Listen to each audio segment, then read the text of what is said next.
ხალხო შოქში ვართ. ესეთ ადგილს მართლა არ მოველოდით. საოცრება. პირდაპირ გაგებით საოცრება, იმიტომ რომ თან ისე მაგრად არის მოწყობილი. იქით ხარ სასტუმროებია. იქით სტადიონი, ჰამაკებია ძალიან ლამაზ ადგილებში გაშლილი.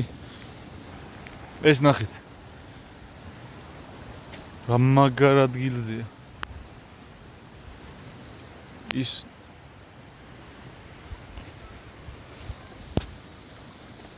საოცარი ადგილია რა, საოცარი ადგილია და საოცარი ვიდეო გამოვა.